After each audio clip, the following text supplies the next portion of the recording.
Hello and welcome to Curated Spaces, the community for curious travellers and slow living spaces. I'm Molly Cooper and this is the podcast that's all about getting you off your phone and out there getting the good times rolling. Join me as I sit down with the founders and owners of boutique spaces to share their journeys as well as the inside scoop from brilliant people doing cool things in travel, design and hospitality. We just launched the brand new Curated Spaces platform, so if under the radar finds and exploring the best that the UK has to offer is a bit of you, then go and check it out and start planning your next staycation now. And I think that's quite enough shameless plugging for one episode, so let's go straight into today's conversation. I just wanted to give you a quick heads up that I was having a bit of a nightmare with my laptop when we recorded this one, and the audio now has some funny little bits in it. With Violet's launch this week, I was super keen to get the conversation out there without having to re-record, so I'm sorry about this and I hope it doesn't affect your listening or enjoyment of what is a brilliant conversation.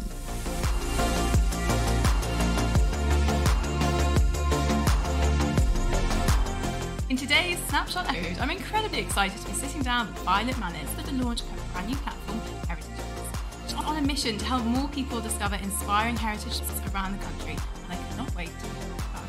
Violet, welcome to Curated Spaces. How are you doing today? Hi Molly, thank you so much for having me. I'm really well.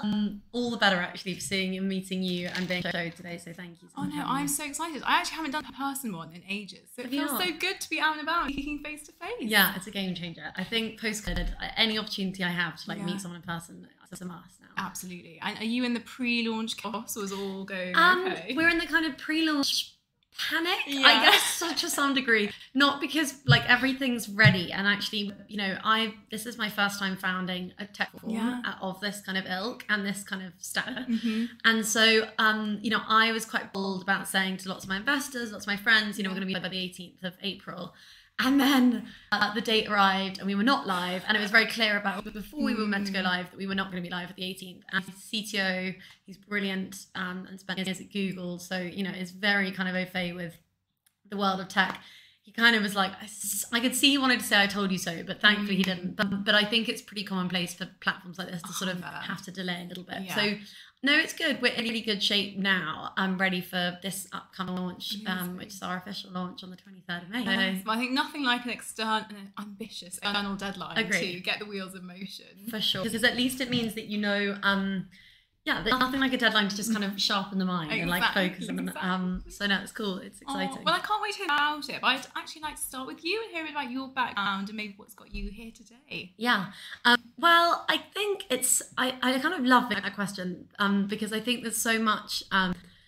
I think I don't know. For me, it has been such a journey, and I think it is for all of us. It'll be fleeting to think when we're 60, looking back on that was the turning point when it led me down this path. It's like that constant sort of. I always have a fork in the road image in my mind when I'm making big decisions.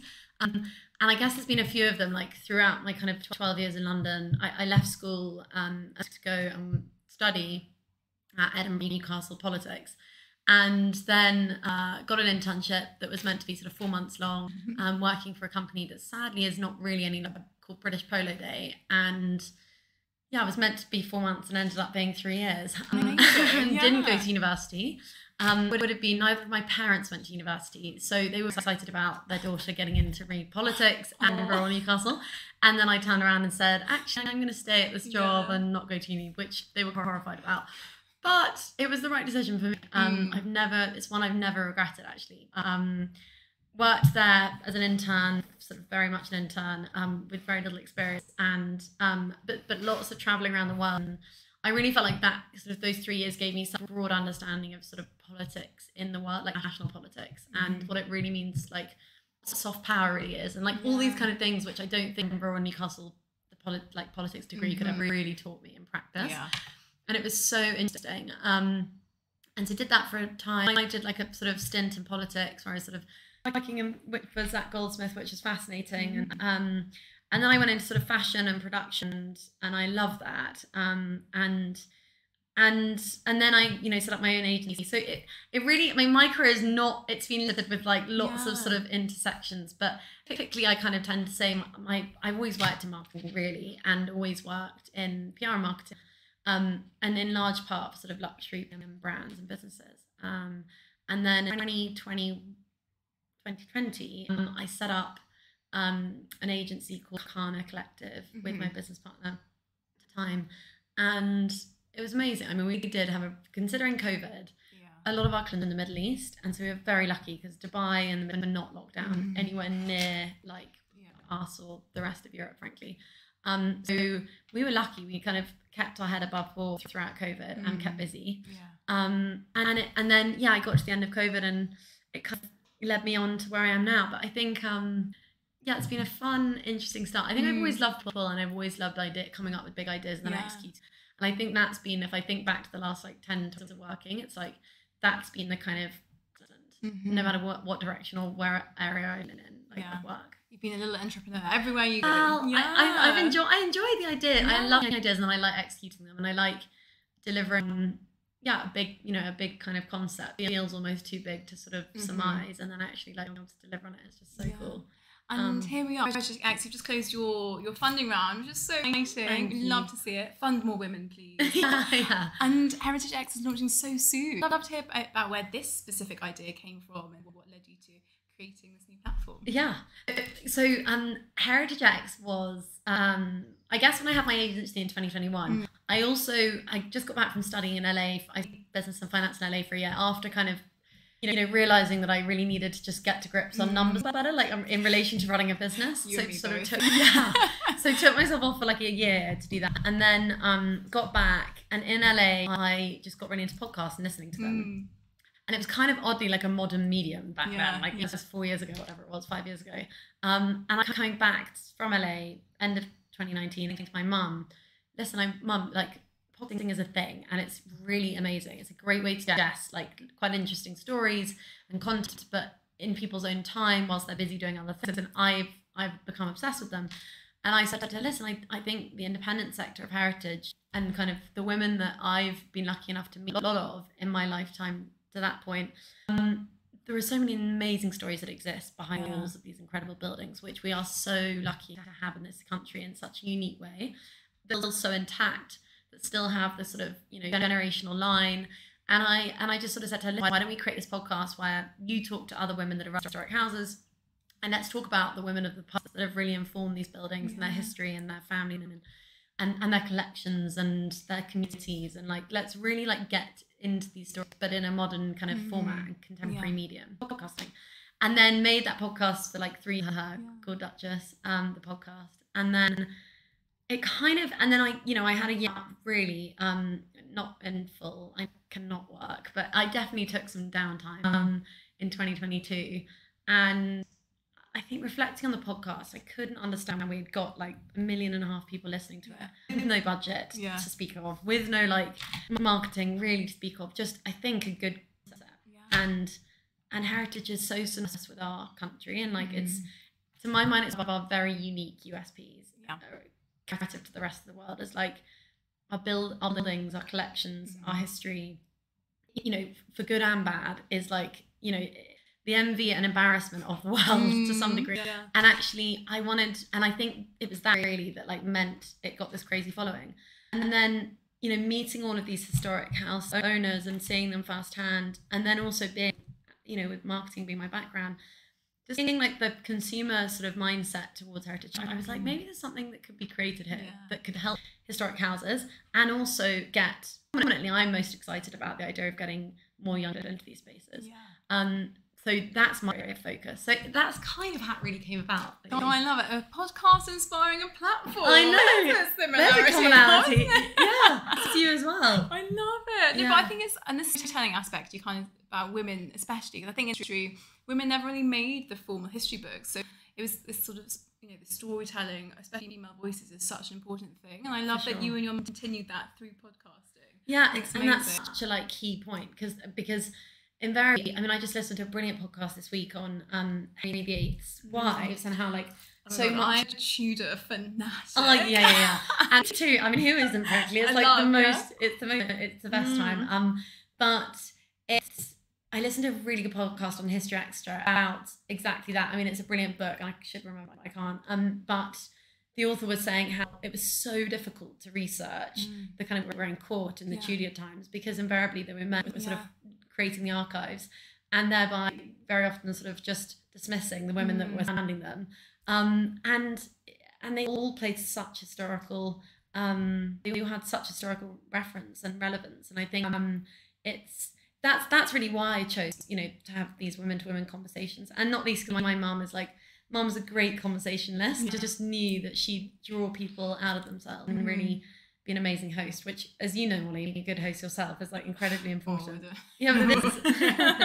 It is, because it can make all the difference, a good episode or not. So I think it was a really interesting, it was a fascinating journey making that podcast, and it showed me so much the fascination the world has with our history and our heritage in this country, because for 3 years we would have 100 emails coming in a week from listeners all over the world. I mean, our biggest listenership was in the States, and Canada, New Zealand, Australia, a lot in the UK, obviously, and then lots in Europe, but not a kind of significant amount. We didn't translate into sort of language, sadly. But I think it was just the hook of these two women coming together and sharing about a history from their perspective and their historical family home's perspective. Was fascinating.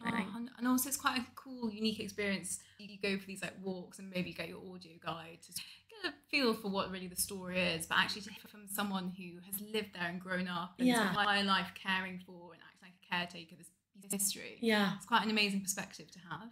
And I think it's that thing of like, you've got obviously the sort of documented history about all these things, places, spaces, destination, like historical buildings, but actually the familial history, which is passed down almost anecdotally, is so rich to sort of have alongside the factual history.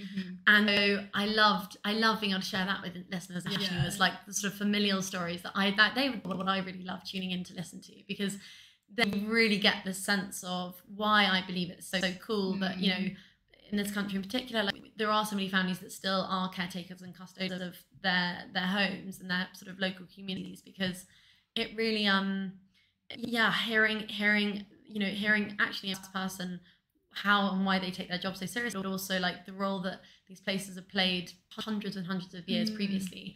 It's a different kind of job to, I guess, what people aspire to in this day and age. 100%. And actually, The Gentleman, the film and the Netflix series came out, and actually gave quite a different portrayal of these huge old houses, which literally the roofs are falling in. Like, it's a lot of money and effort and like just sheer grit to keep them ticking over and in ship shapes. I feel like there's a lot we could talk about with the houses, but I love a bit about the platform. Yes. So you're not a tech person by background. So how have you found it?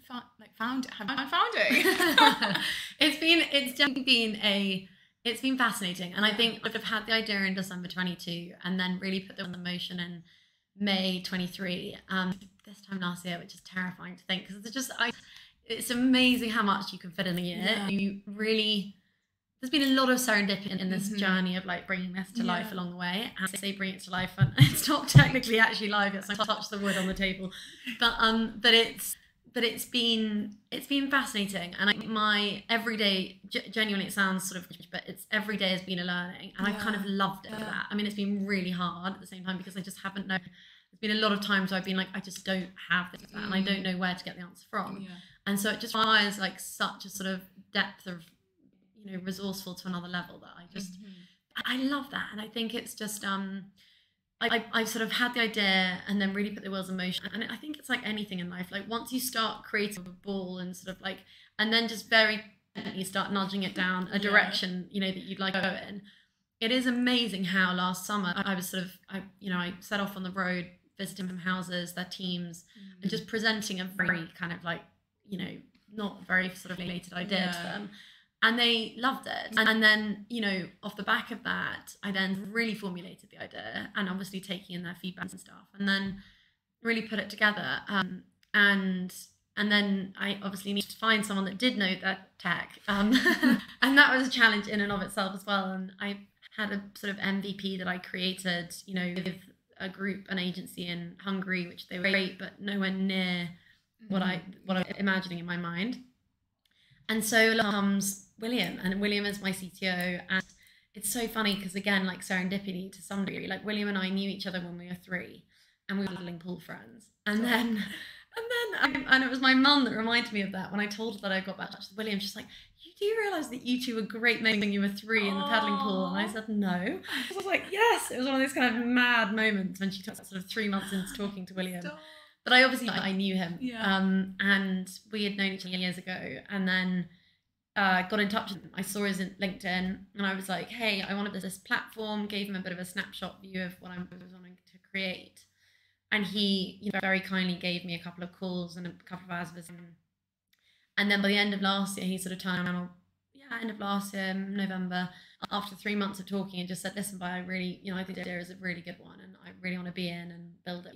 And so that's kind of how I got to here. And it's been like, I cannot, people will just have to see for themselves and make of it what they will. But I really think what we've built for this sector, which is so often overlooked, in terms of being, innovating in heritage is kind of an oxymoron in most people's minds. Yeah. Actually, it's there's so much there to really be built upon. And I'm so excited to be doing what we're doing. It's just, it's amazing. Cool. I love it. Those first few people that you shared.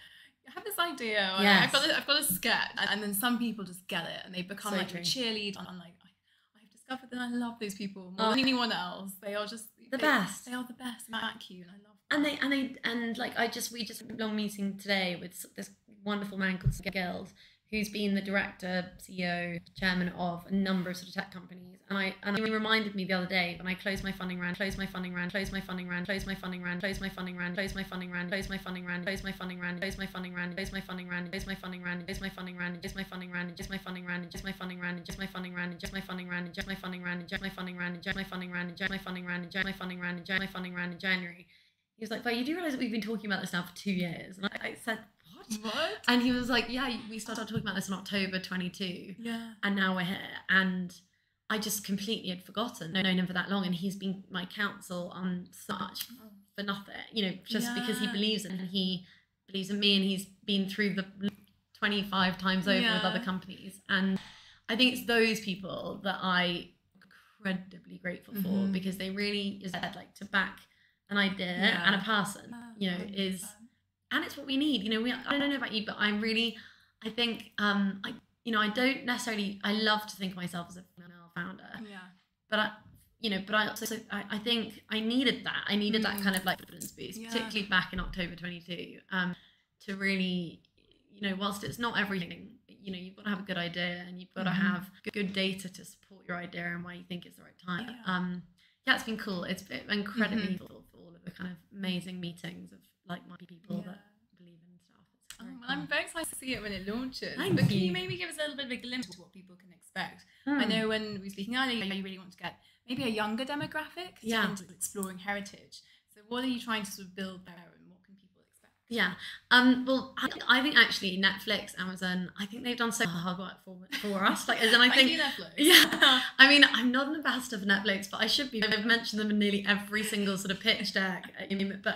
But they I really do think that, like, the success of hero dramas, which, if you think about it, in the last 9 years, there have been so many. There are every single sort of big, Disney, Amazon, Netflix, you name it, BBC even. Like, if they're producing something, you almost bet it's going to be a period drama, or at least one vertical, a big vertical theirs is period dramas. And I really think the period drama has created the renaissance of our country's heritage. And I really believe that it's become, I think, a healthy combination, or unhealthy, as the case was, of COVID, and also success of period dramas across pop culture, really led to this kind of newfound fascination in our buildings, our art collection, our history as a country. And I really, and I really think that's been such a sort of catalyst for why I really believe this is the right time to be where we are. So in terms of the kind of features and stuff on the board, I really want to lean into, because I think if that's the way in which a younger generation are sort of getting inspired to go and see these places, none of us are ever going to have the budgets of Netflix to create sort of like mega, like, ad campaign, video, film of these places. They're doing the hard work on that front, and they're coming up with amazing storylines that are far more inclusive in many ways than, like, the actual history was previously. So it's beautifully done, and it kind of, in many ways, like, I really love, frankly, what they've done and are creating still. And I think what I'm looking to do is a platform that's sort of, you know, we're so spoilt, our generation, with how we're so digitally native, and we're so spoilt with now sort of the bar is so high in terms of what we expect and in the user and sort of digital experience. So I think the platform, needless to say, will be like incredibly seamless and like booking your journey to these places. So that's a feature. It's not like an exciting one, but it's a functional one and important. Cool. So we were saying I went to Blenheim Palace a couple of years ago now, and I was standing in the rain for so long at the little outhouse, and there was like a huge queue. We had to get our little people tickets, and then it was a really long walk to the actual house. Right. My partner had the ticket and he threw it away. It was a receipt, and we got there and I was like, "We got the ticket." I was like, "No," and I was like, "What?" And we'd thrown our ticket away, so we had to go back and get new tickets. It was just such a nightmare. It was like that drizzle. is quite stressful. Yeah, so I think that is a key thing that we are fixing. I mean, obviously, you know, Blenheim, all of these houses. And all of these places have got, obviously, you know, the sector that we're addressing is the independence of heritage. You've got the kind of public sector, which is National Trust and English Heritage, and, you know, they're incredible public institutions that, you know, the National Trust and English Heritage were actually one and the same thing up until Margaret Thatcher sort of divided the two. Yeah. Yeah, so she divided the two in her time and her tenure. And in theory, I mean, it's not actually the case, but in theory, kind of English Heritage got like the ruins and Stonehenge and sort of all of the, and then the National Trust was sort of created for all of the buildings that were still intact, collections that were still intact. But they, you know, they're both behemoth businesses. And National Trust, I think I'm right in saying it's obviously all public, but I think turned over sort of 670 million last year. But they've got enormous overheads. They've got 500 houses to look after. I mean, it's crazy. And I really revere and respect what they've done to really put their heritage at the forefront of every generation's minds. I mean, and then you've got the independent sector of heritage, which are 500 independently owned historic houses that are very readily able to visit. But by virtue of being independent, are disaggregated in their nature, i.e. none of them sit on a centralized platform together alongside one another. And so I think, again, like, it's not a feature so much as a functionality, I guess, but I think the USP of HeritageX is that you really are going to be able to find all of the historic houses in one place, and that will give you spending hours on Google or hours on everyone's independent websites, which for me, as I'm incredibly like impatient about that kind of thing, I just want to like go to one place that's sort of voice of authority and like find everything I want in one place. So that's a cool thing I love about it. And then there's like lots of fun features. So for example, I was just saying to you, Molly, off air, but we weren't going live with it because this has been such a mammoth, like closing the round in January, and we've given ourselves 4 months to build a huge platform. But later in the year, we'll have kind of like, you know, on the platform, if every house will, it'll be mentioned like what the house had filmed in it recently in recent history. And then you'll be able to actually click on like Bridgerton, aggregate all of the sort of houses that are on the platform that are in Bridgerton. And then you'll be able to sort of, you know, go on a Bridgerton tour, should you choose to. And obviously things like you can create a profile on the platform for your houses for later or for future visits. There's obviously going to be a HeritageX map, which will be interactive, and you'll be able to sort of like pin houses that you want to go to in the future. And then there's, what else have we got that's coming up? I'm trying to think of, they're kind of things that I'm like, they're sort of platform features. The bit where I get like really excited, and I kind of probably shouldn't be thinking about it, but I will, because it's kind of, it's future thinking. But and I guess it gives insight into where I want to go.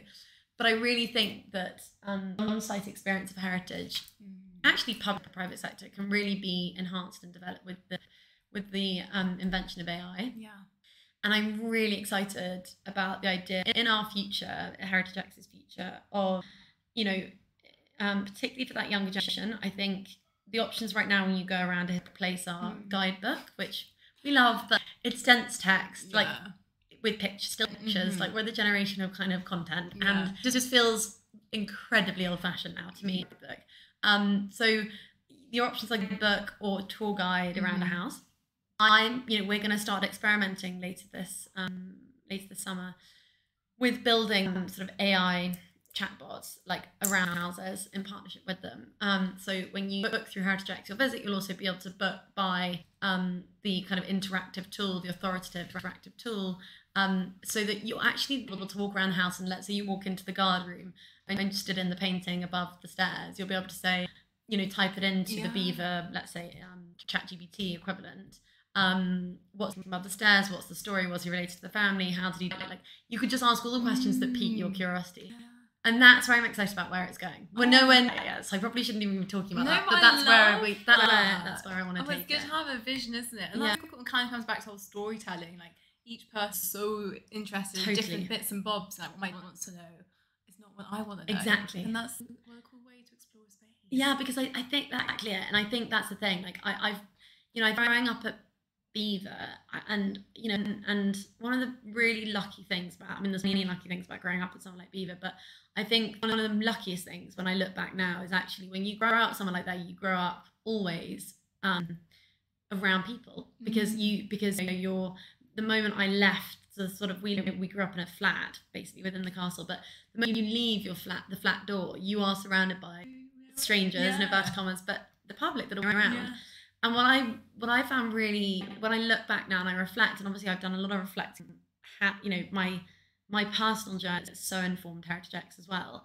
But I remember, still to this day, I will go round and I will hear people saying, oh, but what's that? And like, I'll see them like looking into their guidebook, which doesn't have answer to that question. And I'm always like, I answer to that question, but I don't want to interrupt. Yeah, but I also think it shouldn't be that hard for kind of stories of these places and the people that have, over the generations kind of sustained them and maintained them.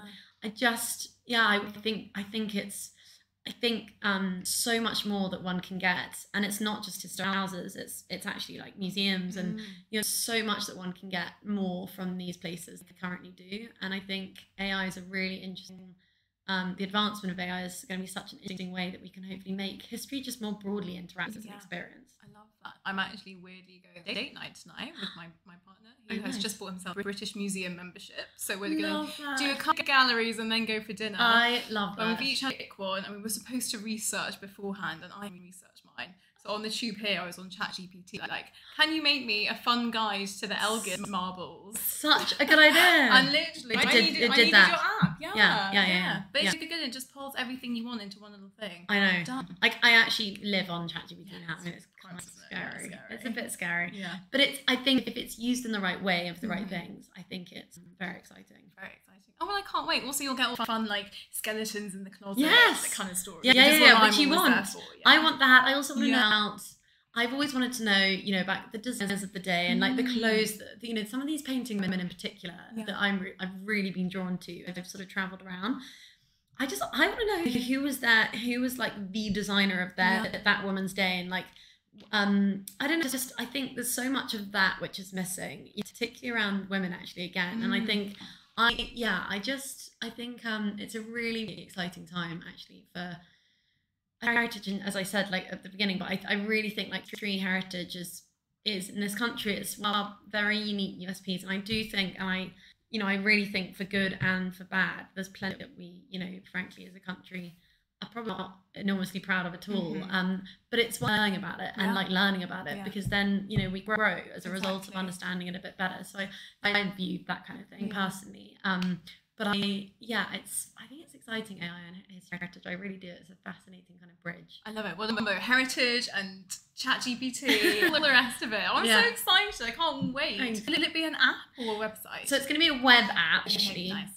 And then, if we are successful, because like everyone, that's the crazy thing about starting something new. It's like everyone's very quick to tell you, realize that 9 out of 10 startups fail. And I'm like, yes, thank you. I'm very aware of the potentially high likelihood that I might fail. Yeah. But I don't know. I'm a big believer in just going for something. I think I don't know. I think it's so interesting. I again listen to many podcasts, and the one kind of like theme from post-COVID time is I think it allowed us to all stop and be like, what, like you're a case in point, like what was I doing? Why am I doing it? Do I see myself doing it in 10 to 20 years time? Do I want to be doing it in 10 years? No.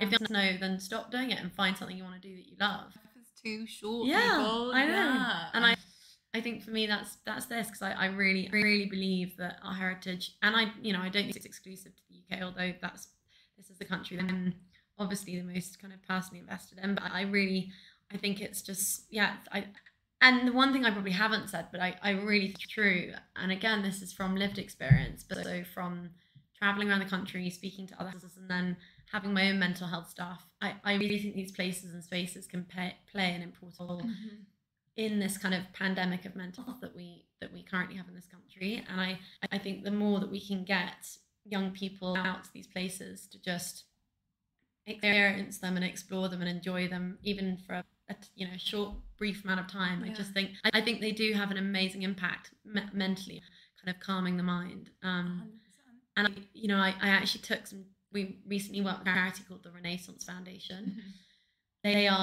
It's an amazing charity set up by this guy called Snapshot, and they were created to basically support young carers that have been young carers from a very young age for their parents or family members.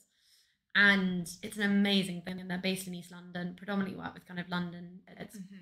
But they create these days of inspiration where they take the children out to places. So they like go to the Formula One racetrack with Lewis Hamilton. And then Sat and I met, and he was like, "Oh, to Beaver with our kids," and I was like, "Absolutely." Yeah. And they came up, and honestly, watching them walk in, kids, they're like 15, and they're the brightest kids I've ever met. Like, I was not asking the kind of questions that they were asking at 15, but seeing in this instance, was it Beaver, but seeing Beaver through their eyes and listening to the questions they asked, I was like, "Wow, this is really so inspiring," and it really, for me, like, cemented why I hope one of our missions, I hope one of my objectives personally with the business is to get more people, that have come from those kind of backgrounds, like, into these spaces, and whatever we can do to kind of be a conduit to that. I want to, because I think it's important. I think, and I was actually in the car, I was listening on the radio to this right to roam angle that argument that's kicked up again. Yeah. But one stat, I think one woman said it was like 13 million people don't live in like a 15-minute walk to somewhere blue fields or green skies or something. And you're just, Christ, that is so many people who just, they don't have that connection to planet, to people, to places. Yeah. And it is so important for humans. I think everyone's disconnected, and too much screen time at the moment wouldn't be great, is it? I know, I agree. Yeah, so I think that's incredibly relevant. Yeah. We'll see, but that's another like small micro mission, but important one. So important. Oh, well, I'm so excited. I will be logging on the 23rd. I can't wait to try it. Thank you. It's so nerve-wracking. I mean, you must have known this with your podcast. You've now done 70 episodes, but it's like anything when you just before you go live for something. It's, I don't know. There's part of me that is I'm obviously I've been a chatterbox on this podcast, but there's part of really also holding my breath at the same time, because it's like you put your idea out into the world and you're like, are people going to like this or not? I know, and it's scary. 100%. But I think, I don't know. For me, I really reached that moment, like you were saying off air before, of like, do I want to be running my marketing agency and kind of doing things for brands and businesses that are brilliant, but my heart's not really in it. Actually, my heart is so in this idea. And so it's such a privilege, frankly, to be able to bring something to life that you believe in. And it's such a privilege, and it's so great, but also so scary, because it's your little baby, all your like love and affection into it, and like go out into the wide world, and like, let's see who shoots you down. Exactly, I'm it's right literally here that. for you. It is exactly that. It's crazy. It's crazy. Very exciting. And can't wait to just see where the road takes us. I can't wait to see. It's been such a chatting. Thank you, Molly, so much for having me. Always wrap these up with a quick fire. Go. So let's do it. Yeah, let's do it. Okay, well, Beaver aside, what's one place you return to time and time again?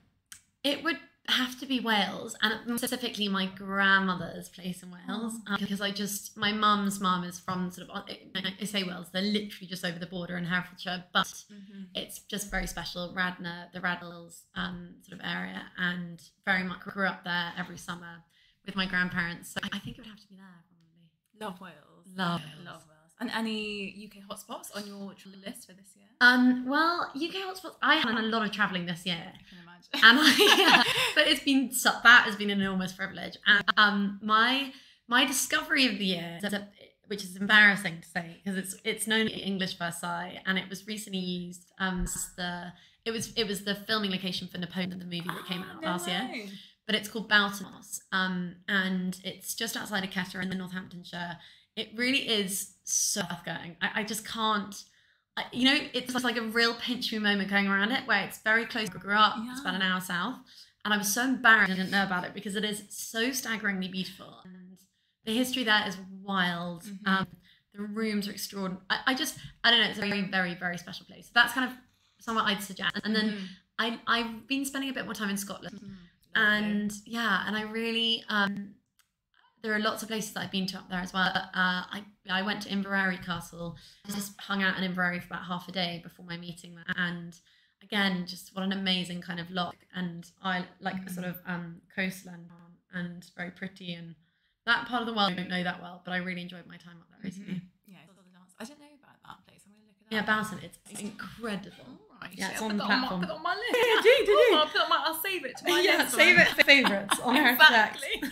Okay, and then if you could have lived in any period in history, apart from today, when would that be? I mean, you know how we said Tudors earlier? I kind of, part of me kind of wants to be saying the Tudor like period of description.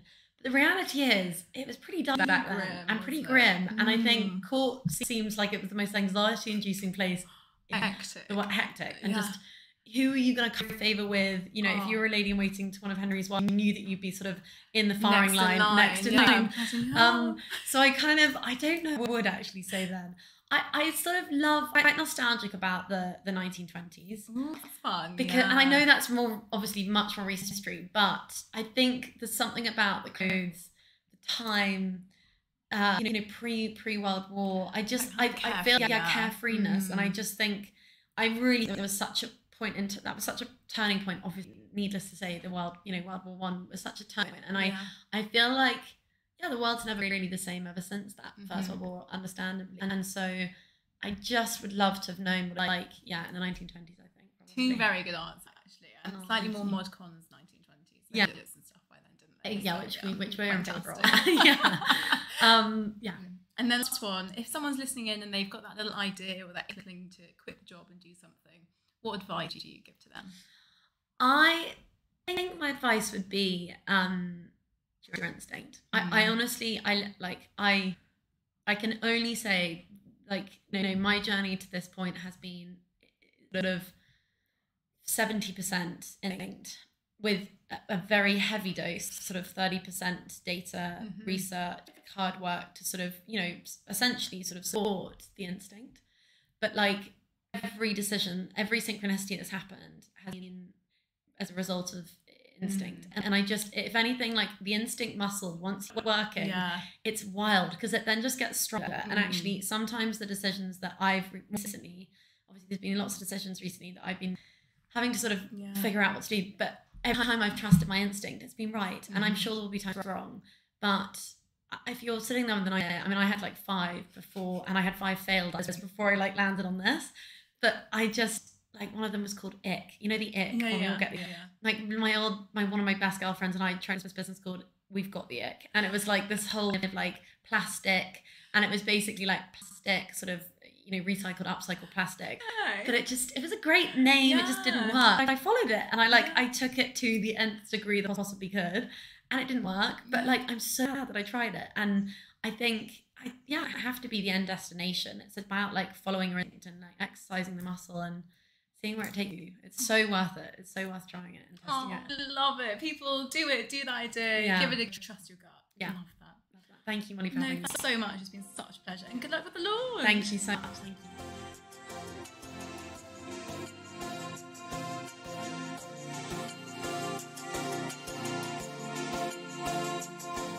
Violet, thank you so much. I really love this one. Female founders to the moon and back. And I'm so excited for the launch of your amazing platform this Thursday. I will certainly be checking it out first thing, and I hope all you listeners will be too. Apologies again for the slight technical audio glitch, and I'll try to avoid that in all future recordings. And thank you, lovely listeners, for tuning in. I'd love to hear your thoughts, so hit me up for a natter, slide into my DMs, or leave a review. It honestly means the world and keeps the podcast going. You can, of course, find all of our lovely spaces and many more in the new Curated Spaces platform. Head to app.curatedSpaces.club to explore the whole collection and start planning your next getaway. And I'll be back very soon with more stories and inside scoops, so I'll catch you then for more Curated Spaces.